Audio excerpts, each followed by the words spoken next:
بسم اللہ الرحمن الرحیم۔ پیارے دوستو، آج کی یہ گفتگو ایک ایسی مبارک اور پرنور رات کے نام ہے جس کی خوشبو کائنات کے ذرے ذرے میں رچی ہوئی ہے، یعنی لیلۃ القدر۔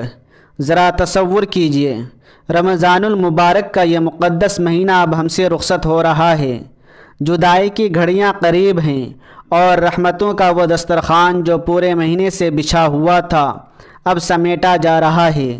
اس رخصتی کے عالم میں دل بوجھل ہیں اور آنکھیں پرنم ہیں کہ نہ جانے اگلے سال یہ بہاریں نصیب ہوں گی یا نہیں، لیکن اللہ تبارک و تعالی نے اپنے بندوں کی تڑپ دیکھتے ہوئے اس الوداعی گھڑی میں ایک ایسا تحفہ عطا فرمایا ہے جو 1000 مہینوں کی عبادت پر بھاری ہے، اور وہ ہے شب قدر۔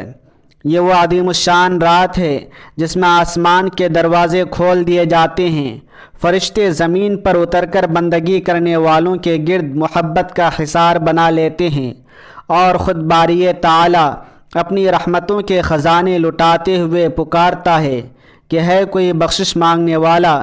اس مبارک رات کی ہر گھڑی قیمتی ہے، اور اس میں کیے جانے والے اعمال زندگی بھر کی کوتاہیوں کا ازالہ کر سکتے ہیں۔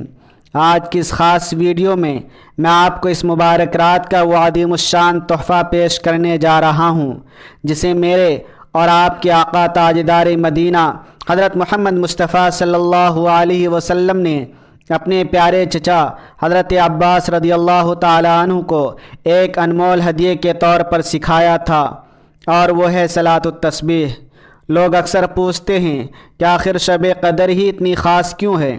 تو سنیے، یہی وہ رات ہے جس میں لوح محفوظ سے قرآن پاک کا نزول ہوا اور فرشتے سلامتی کے پرچم لے کر اترتے ہیں۔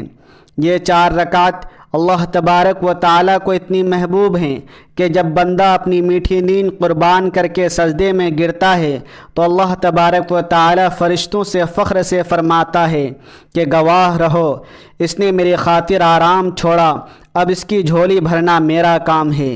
صلاۃ التسبیح دراصل گناہوں کو مٹانے کا وہ تیز ترین عمل ہے جس کے بارے میں حضور صلی اللہ علیہ وسلم نے فرمایا کہ اگر تمہارے گناہ ریت کے ذروں یا سمندر کی جھاگ کے برابر بھی ہوں گے تو اللہ اس نماز کی برکت سے انہیں معاف فرما دے گا۔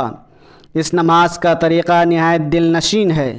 آپ نے 4 رکعات کی نیت کرنی ہے، اور اس میں سبحان اللہ والحمد للہ ولا الہ الا اللہ واللہ اکبر کی تسبیح کو مجموعی طور پر 300 مرتبہ پڑھنا ہے۔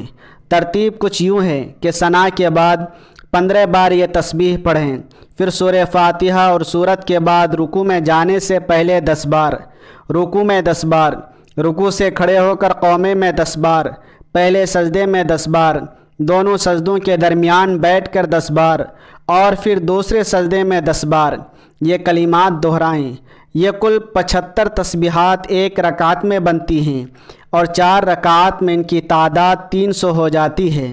یہ وہ کلمات ہیں جو میزان عمل کو نور سے بھر دیتے ہیں اور بندے کو عرش الہی کے قریب تر کر دیتے ہیں۔ اس رات جب رمضان اپنی آخری سانس لے رہا ہے، صلاۃ التسبیح کی ادائیگی گویا اپنے رب کو منانے کا وہ آخری اور سب سے بڑا ذریعہ ہے جو تقدیر کے لکھے ہوئے کو بدلنے کی طاقت رکھتا ہے۔ میرے عزیز دوستو اور میری پیاری بہنوں، میں نے آج اپنا حق ادا کر دیا اور وہ امانت آپ تک پہنچا دی جو نسلوں کی تقدیر بدل سکتی ہے۔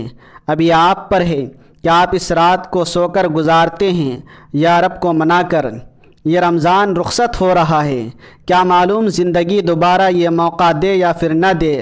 شاید یہ ہماری زندگی کی آخری شب قدر ہو، شاید یہ آخری موقع ہو جب ہم اپنے گناہوں کا بوجھ سجدوں میں گرا سکیں۔ اٹھیں، وضو کیجیے اور اپنے رب کے حضور اس عاجزی سے جھک جائیں کہ آسمان والے بھی آپ کی توبہ پر رشک کرنے لگیں۔ اس پیغام کو دوسروں تک ضرور پہنچائیں، شاید آپ کے ایک شیئر سے کسی کی بگڑی بن جائے اور اس کا اجر آپ کو قیامت تک ملتا رہے۔ چینل کو ضرور سبسکرائب کر لیں تاکہ ہم ایمان کے سفر میں ساتھ رہیں۔ کمنٹس میں اپنی دعا اور نام ضرور لکھیں۔ آج کی اس رات اپنی خصوصی دعا میں اس حقیر کو بھی یاد رکھیں، اے اللہ ہمیں اس رات کی قدر کرنے کی توفیق عطا فرما، ہمارے نامہ اعمال کو صلاۃ و تسبیح کے نور سے منور کر دے، اور جب یہ رمضان ہم سے رخصت ہو تو ہم تیرے پسندیدہ اور بخشے ہوئے بندوں میں شامل ہوں۔ اللہ تبارک و تعالی ہم سب کا حامی و ناصر ہو، آمین بجاہ النبی الامیین۔